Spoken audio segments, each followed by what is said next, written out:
Alright guys, welcome back. Today we're talking about Z drugs. So Z drugs are drugs similar to Ambien or Zolpidem. You might have heard of Restoril.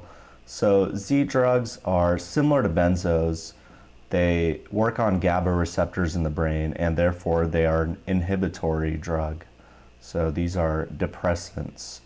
People on the street often call these downers.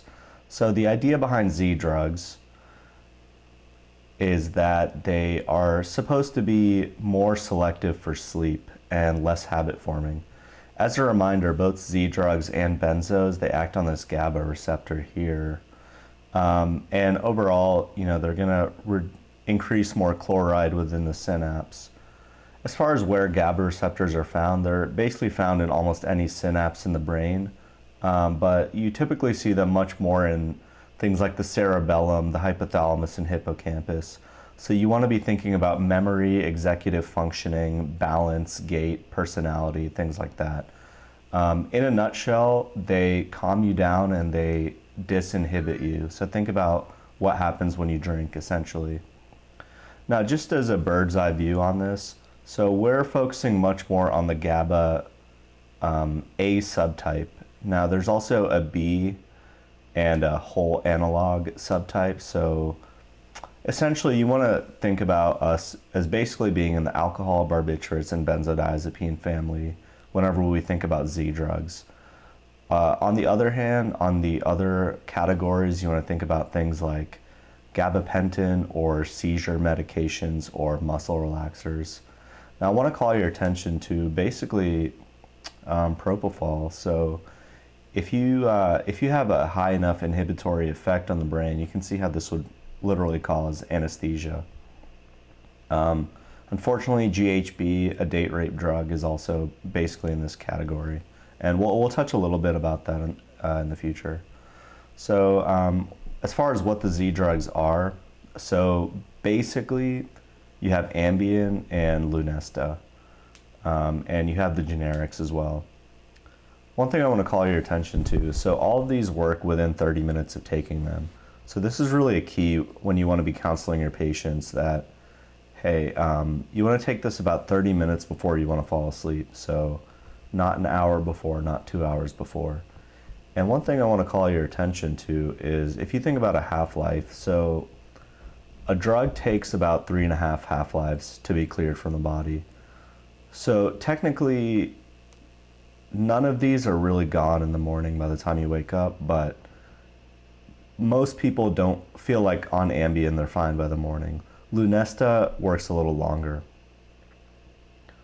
So really the big thing you want to get from this chart is that Lunesta is more for maintaining sleep and Ambien is more for initiating sleep.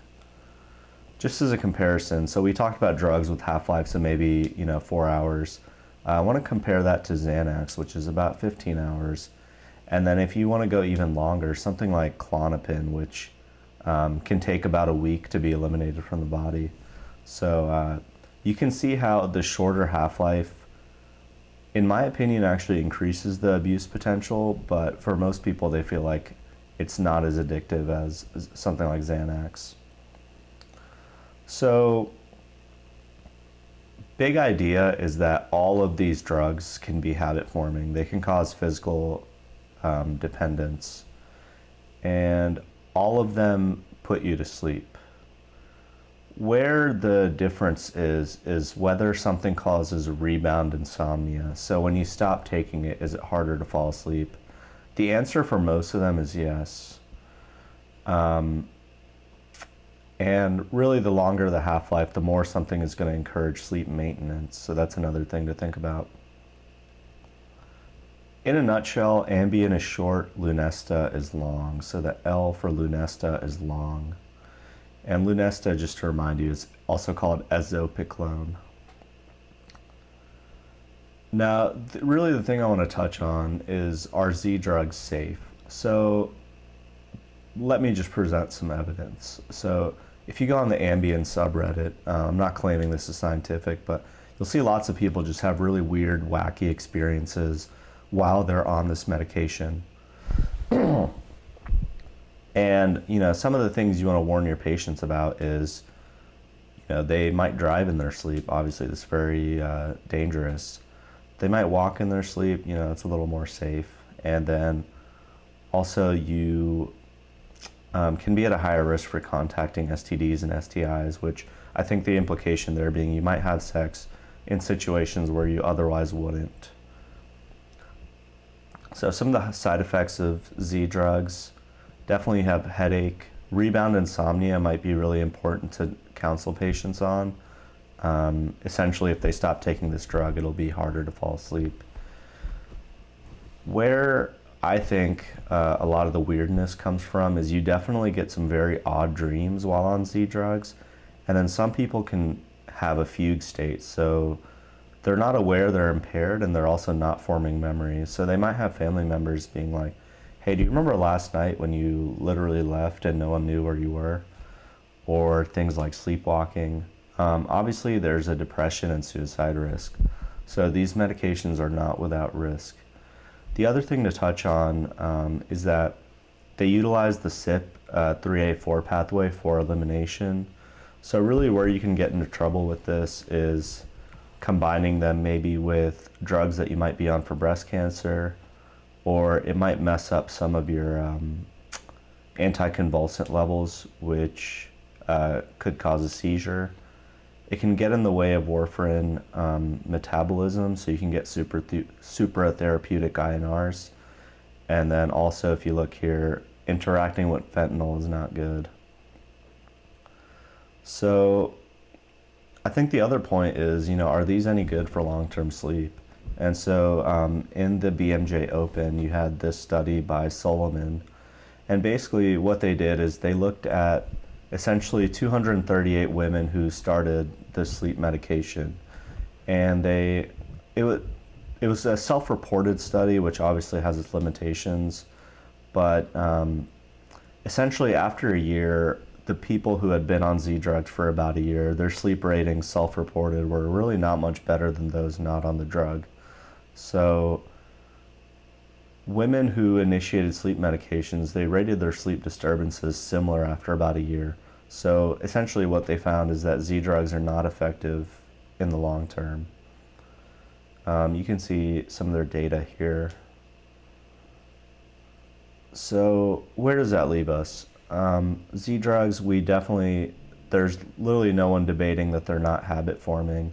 They have a severe side effect profile, which kind of ranges based on your ages. If you have younger people, you can be in the scenario for things like sexual assault.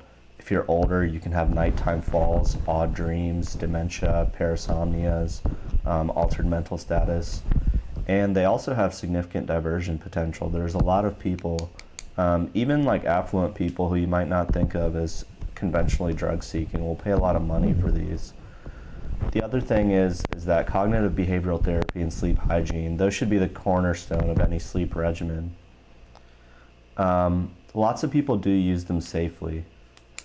And then the other thing you have to consider is what's worse, the effects of the drugs or the effects of poor sleep.